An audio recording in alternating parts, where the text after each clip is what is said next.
we talked about it, and we said if she did terrible, I would let it know in my speech. Fortunately for you, I don't have to do that. Speaking of beautiful, though, Jen, you're looking great, looking spectacular. I also want to give a thank you to the Noir and Haney family. Noir family for hosting us, Haney family and Noir family for getting the joyous union that you guys have going together today. So you guys both get a special person in your family welcoming. For those of you that don't know me, shame on you. You should. You're missing out. I'm Tom Smith, best man of Rob. I've been living with Rob in 3 different states for just about 10 years. It's long enough for a common law marriage. We originally became friends in high school, and then we decided to progress our relationship and go into the cohabitation in college. So sophomore year in college, we decided to live together. It's been that way ever since. We've gotten into some trouble. We made some irrational decisions throughout our relationships, but we kept it light and friendly. We booked a trip to Australia at 3 a.m. in the morning. Just a random day. We said we're gonna get out there and book it. Coming back from that trip, we decided to have a contest to see who can buy the dumbest thing.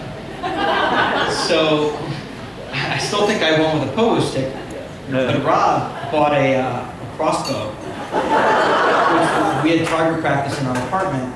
Still have some holes there. But one of the things that we bought was or Rob bought, was a WWF Championship Wrestling belt. I know the KPMG people know what I'm talking about. It was the belt, and I asked about it all the time, what does this belt mean? And it was for their bowling team. I know Father Rocco asked earlier who likes bowling. I can tell you these two like bowling.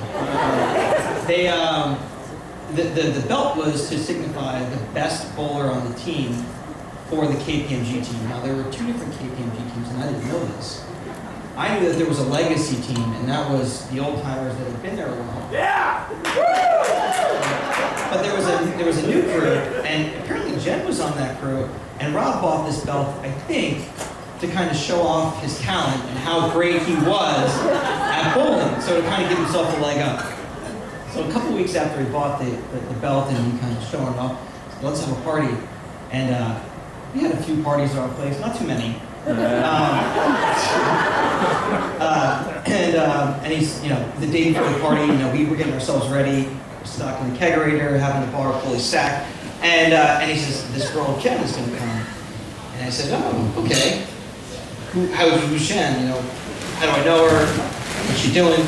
And he said that she's a girl that she works with, a girl that he works with, and is on the bowling team, and that might be interested. So I said, okay, all right. So we're having the party, things go well, get introduced, get to know her a little bit, not a whole lot. The next day, we always have our debrief, how the party went, we're playing video games, what we do. It's not really playing, it's usually just me beating Rob left and right.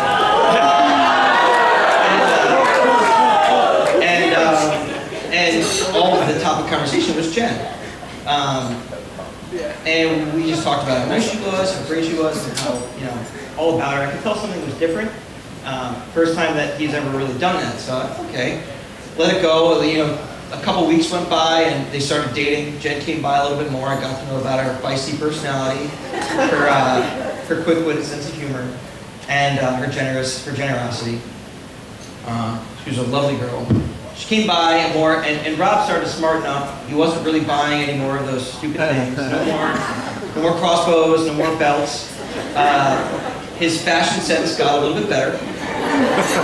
His closet cleared out and kind of got replaced by the better wardrobe. And he started to realize what was on Bravo and knew the differences between all of the Real Housewives. But after a few months of knowing Jen and knowing the two of them, I really got to know their love and how much they were in love when they started cooking together. So they used to take cooking classes in the city, and They used to come home and practice and prep everything they could. And I used to benefit from it because they would make these great pizzas and they would twist my arm and say, you know, we made way too much. Just probably eat some. It's great. But they made a whole night of it. They bought wine, they bought bread, they bought cheese, and they really enjoyed the experience. And just viewing the two of them together was really special. So I guess what I'm trying to say is, my wine here, Rob, love you like a brother. And now that our common law marriage has finally come to an end, I don't think you could have found a better partner. Jen, love you like a sister. Let's raise our glasses to the two of them. Cheers. Cheers. Nice job, Tommy.